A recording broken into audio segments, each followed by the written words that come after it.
మీకు కొంచెం సైకాలజికల్గా కొంచెం ప్రాబ్లం ఉంది, ఆయన ఎందుకు అట్లా చేస్తున్నారు అని చెప్పేసి మా యాంకర్లను అంటున్నారు.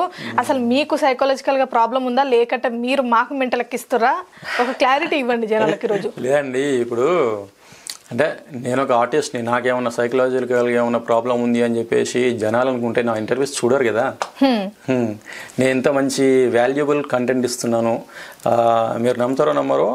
2019 మీరు కంటెంట్ ఇస్తున్నారు కానీ మీరైతే ఇది కాదు అంటే నేను నా రియాలిటీ అంటే ఇప్పుడు ఇంటర్వ్యూలో కూర్చొని మీరు నాతో మాట్లాడుతున్నారు కదా, it's reality or content? Reality అంటే నేను ఇచ్చే your way of talking is reality.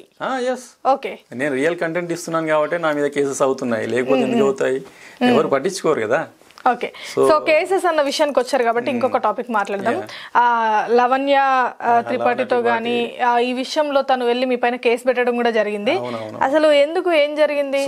అంటే మీ ఇద్దరి మధ్య ఏం డిస్టర్బెన్స్? ఏమైంది అంటే ఆఫ్టర్ లాక్డౌన్ నా ఇంటర్వ్యూ చూసి లవణ్య త్రిపాఠి ఎక్కడో స్టేషన్లో సైబర్ క్రైమ్ ఏదో స్టేషన్లో కేసు పెట్టిందంట. నాకు కాల్ చేశాడు, ఎస్ఐ కాల్ చేశాడు, ఇట్లా మేము మాట్లాడారు. సో మీరు ఎంక్వైరీ చేసుకోండి సార్, మీరు ఎంక్వైరీ చేసుకోండి, నేనేమైనా ఫాల్స్గా మాట్లాడుంటే, నేనేమైనా హీరోయిన్ని డిఫేమ్ చేసినట్టు మీకు అనిపిస్తే మీరు కేసు పెట్టండి, IPC 504 పెట్టుకోండి సార్ అని చెప్పేసి అన్నాను. వాళ్ళు ఎంక్వైరీ చేసుకున్నారు. So there is no false content in my interview.